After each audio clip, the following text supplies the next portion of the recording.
ನಿಮ್ಮ ವಾಹಿನಿ ಇದ್ದಿದ್ದು ಇದ್ದ ಹಾಗೆ.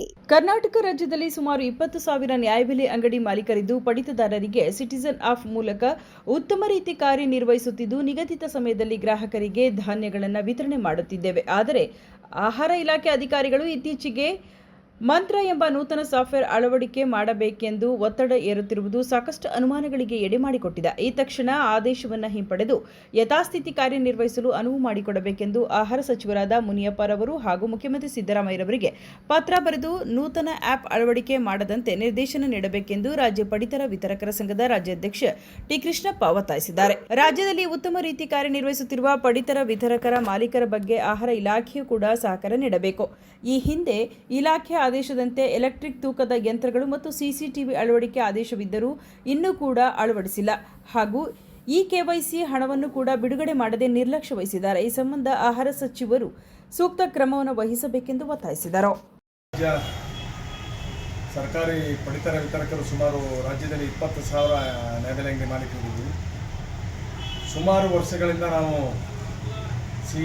ಸಿಟಿಜನ್ ಬಯೋಮಂತ್ರದಲ್ಲಿ ನಾವು ಆಹಾರ ಪದಾರ್ಥನ ವಿತರಿಸ್ಕೊಂಡು 11 ವರ್ಷದಿಂದ ವಿತರಣೆ ಮಾಡ್ಕೊಂಬರ್ತಾ ಇದ್ದೀವಿ.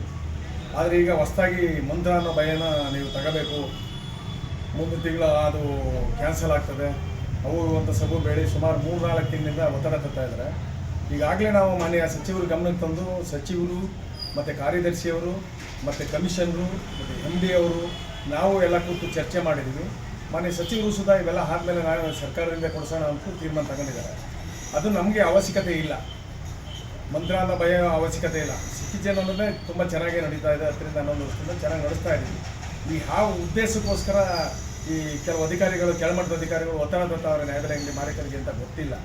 ನಾನು ಅವ್ರಿಗೆ ಹೇಳೋದು ಇಷ್ಟೇ, ನೀವು ಮಾಡಬೇಕಾದ ಕೆಲಸ ಬೇಕಾದಷ್ಟಿದೆ.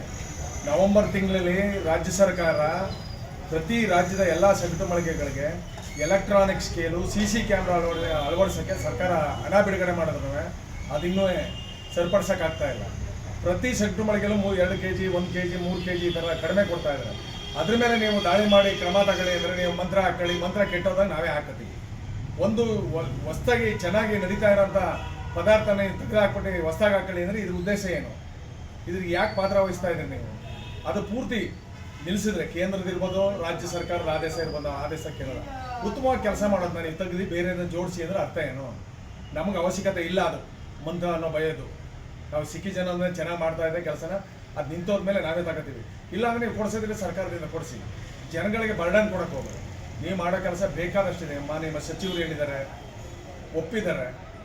ಸರ್ಕಾರ ಹಣ ಬಿಡುಗಡೆ ಮಾಡಿಸೋದು CC ಕ್ಯಾಮ್ರಾ ಹಾಕ್ಸೋಕ್ಕಾಗಲ್ಲ. ಸಗಟು ಮಳಿಗೆಗಳಿಗೆ ಕರೆಕ್ಟಾಗಿ ತೂಕ ಕೊಡ್ಸೋಕ್ಕಾಗ್ತಾ ಇಲ್ಲ.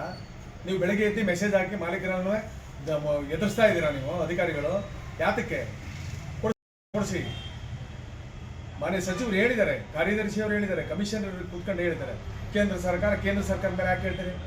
ಕೇಂದ್ರ ಸರ್ಕಾರ ಕೇಳಿದಷ್ಟು ಅಕ್ಕಿ ಕೊಡ್ತಾರ? ಕೇಂದ್ರ ಸರ್ಕಾರ ನಿಮ್ಮ ಮನವಿಗೆ ಯಾವುದು ಸ್ಪಂದಿಸ್ತಾ ಇಲ್ಲ.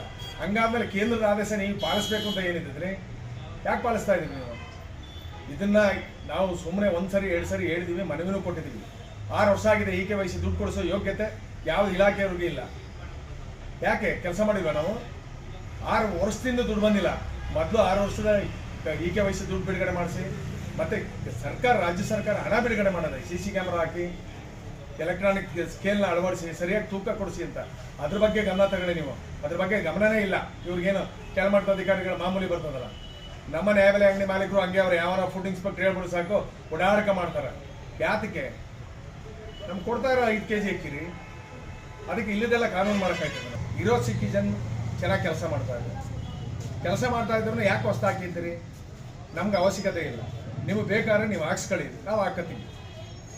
ಪದೇ ಹೇಳೋಕ್ಕೆ ನಾವು ರೆಡಿ ಇಲ್ಲ. KYC ದುಡ್ಡು ಕೊಡಿಸಿ, ಮತ್ತು ಈ CC ಕ್ಯಾಮ್ರಾಗಳು ಮತ್ತು ಎಲೆಕ್ಟ್ರಾನಿಕ್ ಸ್ಕೇಲು ಸಗಟು ಮಳಿಗೆಗೆ ಹಾಕ್ಸಿ ಫಸ್ಟು, ಆಮೇಲೆ ನೀವು ಸರ್ಕಾರ ಹೇಳಿದ್ದೆಲ್ಲ ಮಾಡ್ತೀವಿ. ನಾವು ಅಲ್ಲಿ ಹೋಗಲ್ಲ. ಯಾರು ಒತ್ತಾಯ ಮಾಡಿದ ಅಧಿಕಾರಿಗಳು ನಮಗೆ ಫೋನ್ ಮಾಡಿ, ನಾವು ಮೇಲಧಿಕಾರಿಗಳ ಹತ್ರ ಮತ್ತು ಸಚಿವರ ಹತ್ರ, ಮುಖ್ಯಮಂತ್ರಿ ಹತ್ರ ಮಾತಾಡ್ತೀವಿ. ನಾವು ಸುದ್ದಿ 3 ವಾಹಿನಿಯ ಹೆಚ್ಚಿನ ಮಾಹಿತಿಗಾಗಿ ಸಬ್ಸ್ಕ್ರೈಬ್ ಆಗಿ ಹಾಗೂ ಬೆಲ್ ಬಟನ್ ಒತ್ತಿ.